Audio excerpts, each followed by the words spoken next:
Hola, ¿cómo están amigos? ¿Cómo están amigas? Bienvenidos a nuestro cuarto capítulo. Sí, cuarto capítulo. ¿Quién hubiera pensado ya? Cuarto capítulo grabando este podcast antártico. Bienvenido a Conversaciones Antárticas. Siempre les comento que tenemos grandes invitados y así ha sido, ¿no? Los últimos 3 capítulos hemos tenido grandes conversaciones con personas hablando sobre el continente blanco. Pero hoy tenemos a una persona que ha hecho algo que nadie más ha hecho en la historia. Sí, tenemos a la primera mujer jefa de base escudero en Antártica, pero de invierno. Así que, sin otro particular, bienvenida Viviana Carola Pérez Santibáñez. Santibáñez. Muy bien. Ya, vamos a dilucidar esto inmediatamente, Viviana Pérez. Viviana Pérez es Viviana Carola, Viviana Carolina o Carola Pérez. Viviana. ¿Cómo te gusta que te digan? ¿Cómo prefieres? Prefiero que me digan Carola, pero estoy acostumbrada a que me digan Viviana también. Ya y está. Es Viviana Carola. Es Viviana Carola, así que vamos a comenzar por Viviana Carola. Viviana, ¿tú puedes decir Vivi? No, sí. Ya, Vivi, para los amigos, la gente que está en su casa igual la puede seguir en las redes como Vivi. No. Es Carola. Es Carola. Vivi, ¿nacida y criada dónde? Mal criada. En Chiloé. Nací en Osorno, pero viví casi toda mi vida en Chiloé, en la comuna de Quellón. De Quellón. Oye, cuenta un poco historia, Vivi, cómo llega alguien de Quellón, llega, bueno, a Punta Arenas, no estamos tan lejos, tenemos mucha cultura chilota también en Magallanes, sí. Pero a llegar a la Antártica, ¿cómo fue tu paso? Un poco, cómo llegar al instituto y cómo llegar a ser jefa de base, coméntame un poco. Fue algo que nunca busqué, pero sin embargo me llamaba mucho la atención el Instituto Antártico. En algún momento, Paulina Rojas, la anterior jefa del Departamento de Comunicaciones, me invitó a trabajar con ustedes por 3 meses para ayudar a la producción de algunas actividades que se iban a realizar en ese momento. Pero pasaron cosas en Chile, pasaron cosas en el mundo y no se realizaron las actividades. Como una pandemia. Como una pandemia, un estallido social entre medio. Si alguien escuchó algo. Sí, y finalmente me quedé acá. Se supone que iba a estar solo 3 meses, pero durante la pandemia como que nadie se dio cuenta y terminé trabajando por mucho más tiempo hasta que comencé a trabajar en el departamento de expediciones, en la unidad de operaciones, planificando la expedición. Ya. Y cuando surgió la idea de una campaña de invierno, me dijeron, ¿podría ser tú? Y yo dije, sí, podría. Ya, pero no fue a la primera, sí, yo quiero, voy. No, yo tuve la intuición. En cuanto se habló la primera vez, tuve la intuición. Dije, voy a ser yo. Ya. Pero no lo conversé con nadie, no lo hablé con nadie. Fue algo que yo pensé nomás. Pero tampoco pensaba que podía ser yo, porque, o sea, no lo veía como una realidad. Era algo que yo quería, pero no veía por dónde, porque generalmente los jefes de base han sido personas del departamento científico o personas que llevan muchos años trabajando en el instituto.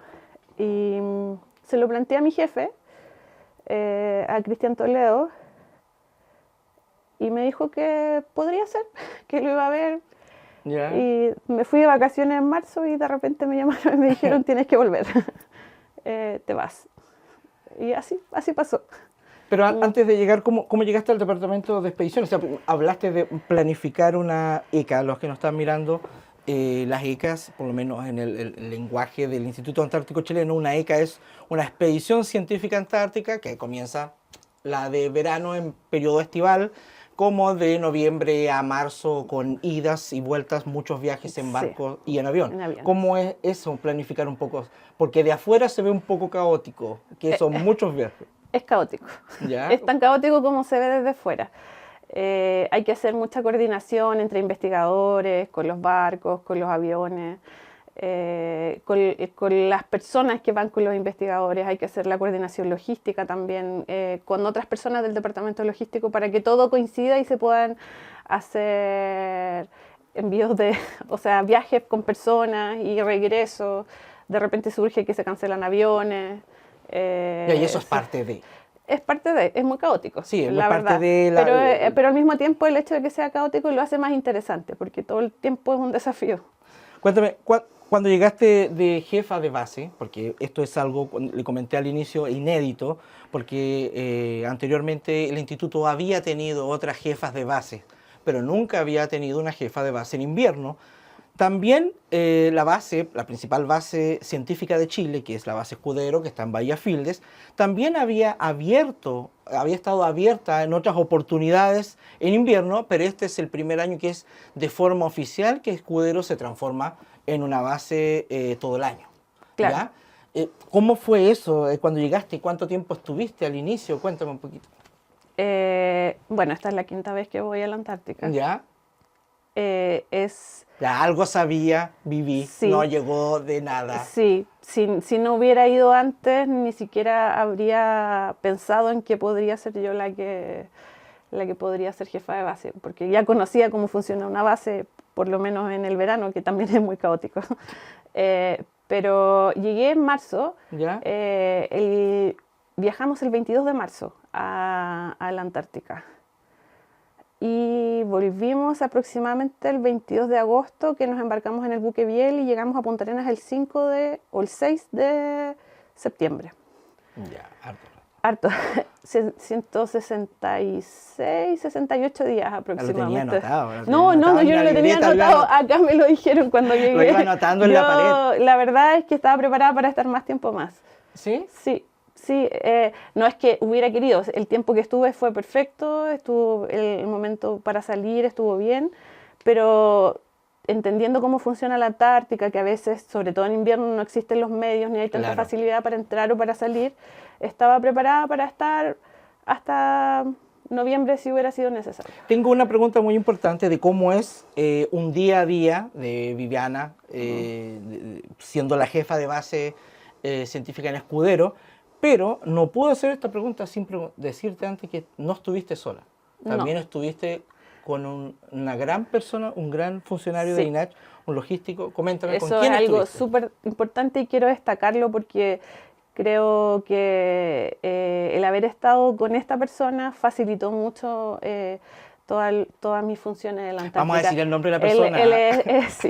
Él es don Juan Bravo, es un funcionario que tiene muchos años en el instituto, muchas expediciones, más de 30 expediciones en la Antártica, como 60 viajes en total, y tiene mucha experiencia en Antártica, por lo tanto para mí la verdad fue un privilegio haber trabajado con él. Me siento muy afortunada de que él haya sido la persona que me acompañó. Y el trabajo que hicimos, fuimos un gran equipo los dos. Qué bueno. La comunicación nunca fue un problema y todo lo que hubo que resolver lo resolvimos en conjunto y no, estoy muy, muy agradecida de haber estado con don Juan Bravo en la Antártica. Y aparte, igual, hacer un muy buen equipo, igual Juan ya muchas expediciones antárticas, entonces muchos de los problemas él ya los había visto de otras veces. Muchos de los problemas él ya los había visto y se anticipaba a que sucedía, o nos decía esto va a pasar, hay que estar preparado, y así era. Cuéntame, Vivi, ¿cómo era el día a día? O sea, una que hora se levanta en base Escudero, para la gente que no está mirando y no conoce cómo es base Escudero en Bahía Fields. La base, el día comenzaba a las 8 de la mañana, o sea, el desayuno era de 7:30 a 8, pero nuestro trabajo comenzaba a las 8. Nosotros, independiente de estar allá haciendo la jefatura de base, también teníamos que cumplir las mismas funciones que hacemos en Punta Arenas. Yeah. Porque además la base en invierno es mucho más relajada, solo teníamos un proyecto de investigación y 2 investigadores de ese proyecto. Entonces eso nos daba tiempo a cumplir con las funciones que hacemos acá. Y como te digo, el desayuno a las 7 de la mañana, trabajábamos. Depende de lo que sucediera en la base, de que se hubiera que reparar algo o a prestarle apoyo a otra de las bases, base Frey o a la Armada, o sea, se trabajaba en eso y casi todo se hacía dentro de la base en realidad. Yeah. Don Juan estuvo trabajando todo el tiempo en el inventario de los hangares y que es una pega enorme. Enorme. Me saco el sombrero por don Juan, la paciencia. Sí. Desde el último tornillo efectivamente, del hangar. Hasta el último tornillo. Hasta la rueda de la Manitou. Así mismo. Y no, pero la Manitou perfecta. La Manitou perfecta. Funcionó súper bien. Pero después del almuerzo, a la 1, nosotros compartíamos la base con con la Armada. Había 10 funcionarios. Hay 10 funcionarios de la Armada habitándola durante el invierno. ¿Ya? Y ellos fueron una gran ayuda logística para nosotros porque el cocinero, cuando había que hacer reparaciones, porque don Juan no podía él solo, todo lo hicimos con la cooperación de la Armada, de las personas que estaban con la base, o sea, dentro de la base con nosotros.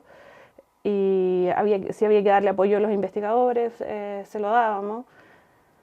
Y el tema de las comidas, la gente se puede preguntar en su casa, en un lugar tan frío, y comen cosas distintas comparadas con los que están acá en Punta Arenas. Bueno, el principal, comíamos bastante bien. Puedes decir que no hay nadie que te está mirando, puedes decir algo que no te haya gustado la comida. No, nada. El chef de la Armada era de un puré de estos que son hojuelas, hacía un tremendo manjar. Ya. Imposible decir que una comida no me gustó. Bueno, garbanzos hizo una vez y yo no como garbanzo. Pero no, súper bien. O sea, sí, no teníamos alimentos frescos. No había lechuga, no había palta, tomates. Sí, teníamos verduras congeladas bastante. Estábamos bien abastecidos en términos de comida, bastante proteína. Y como decía el chef de la Armada, cocina exquisito. Así que Diego Bruna, si ves esto en algún momento... Diego Bruna, un saludo. Un saludo. Oye, y la relación con, claro, tenías un proyecto, a diferencia de en verano, que pueden llegar a tener muchos proyectos en paralelo. Acá, ¿cómo fue la relación con ellos también? ¿Cómo era su trabajo de ellos? La verdad es que la convivencia en la base fue súper buena. ¿Ya? Como que todos estábamos en la misma sintonía, entendiendo que es invierno, que es complejo, que las relaciones humanas a veces son difíciles, que hay días en los que uno no está con ánimo de conversar ni nada, pero todos respetando los tiempos de todos y ellos haciendo su trabajo. Lanzaban globos aerostáticos globos sonda cada cierto tiempo porque ellos hacen mediciones de clima. Perfecto. Recogían muestras de nieve y eso, y todo el día estaban como colectando datos en el lugar donde ellos trabajan, que es el TARP. No me pregunten qué significa porque nunca logro recordarlo. Lo vamos a buscar y se lo vamos a colocar en la descripción. Sí. Pero no, súper buena la convivencia. Ellos súper responsables con su trabajo, todo Oye, Vivi, te voy a sacar un poquito de ¿cómo podría ser? De la dinámica del funcionario público, de la dinámica de ser una persona, un profesional del Instituto Antártico Chileno. Pero ¿qué es para ti ser la primera mujer en ser jefa de base en invierno? A mí me costó un poquito darme cuenta de lo que yo estaba haciendo. Me demoré, como a la tercera semana de estar allá, recién como que le tomé el peso a lo que estaba sucediendo. Y fue así como un golpe. No sé, me siento orgullosa de mí, muy agradecida, porque igual que INACH considere a una persona para ir y que esa persona sea yo es un privilegio, en verdad. Y siento que es una gran oportunidad para otras mujeres, no solo para mí. Y además, esto es algo que yo se lo debo a otras mujeres que confiaron en mí antes. Wendy, mi jefa, Paulina Rojas, que me trajo acá. Entonces, es como que esto es por mí y por todas. Y me siento muy orgullosa por eso. Qué bueno, qué bueno. Sí. Quiero volver al tema de Chile. No es que sea repetido, pero el tema, no hubo ninguna comida de la isla ya. Hoy sí hubo. Hubo en el Midwinter. ¿Ya? Hubo como muestra gastronómica de todas las bases tenían que ser, y la DGAC encontró unas papas secas por ahí. ¿Ya? Hicieron unos milcaos. Me corrió una lágrima cuando lo comí. Una lágrima de milcao. Sí, o sea, cuando abrieron la caja donde los tenían y lo comí, no lo puedo creer. Porque además encontrar papas frescas ya era difícil. Oye, y mientras estabas allá también tuviste muchos llamados, muchos amigos, familiares, los medios, estuviste en todas partes, toda la gente quería hablar con la Vivi, la jefa de base en invierno en Antártica. Debo decir que no hablé mucho con mis amigos, ¿Ya? pero no porque no quisiera, sino creo que fue un método de defensa. Perfecto. Porque el estar aislado también hace que uno añore volver, juntarte con tus amigos de repente. Hablé con mi familia así constantemente, pero con mis amigos como que al final, cuando ya tenía fecha de salida y todo eso, porque me daba nostalgia. Es normal. Me daba nostalgia y sentía que mi autoprotección era mantener un poco de silencio. Sentía que estabas en un muy buen lugar, pero tampoco que te estabas perdiendo cosas Claro, en otro lugar. sentía que estaba en un muy buen lugar, pero mantener como el equilibrio emocional también significaba poner ciertas cosas en pausa. Ya. Y mis amigos lo entienden perfectamente, o sea, no hubo presiones de nadie. Y si me llamó la prensa, diría que hablé más con la prensa. Que fue un poco culpable, Sí, queridos amigos, Harry estoy fue acá. el que creó esa bola de nieve. Una bola que un monstruo creamos, después no lo Sí. podemos sostener. Sí, fue un poco... Ya te llamó harta la prensa, sí. Sí, pero- me llamó harto. ¿Y las preguntas que te hacían? ¿Qué te hacían? Eran, sí, cómo era la vida en la base, qué sentía yo por estar allá como mujer y todo eso. Que es lo mismo que te digo a ti, porque ese sentimiento no ha cambiado, no es lo que siento. ¿Pudieron algún día hacer alguna caminata, algo? ¿O después Sí. los días se fueron acortando mucho, Mira, mucha nieve, mucho Mira, frío? yo pensé que el invierno iba a ser más duro o sea, la oscuridad iba a ser más dura, pero en Magallanes igual tenemos poca luz y la diferencia son 2 horas. Ya. 2 horas, allá hay 2 horas más de oscuridad que acá. Ya. Entonces, eso no fue tan difícil. Lo más difícil fue la falta de sol, Mucho más. porque todos los días eran grises. O sea, si tuvimos 4 días de sol, quizás exagero. Pero cada oportunidad de sol Salía corriendo. ¡Ah! la tomábamos y la agradecíamos.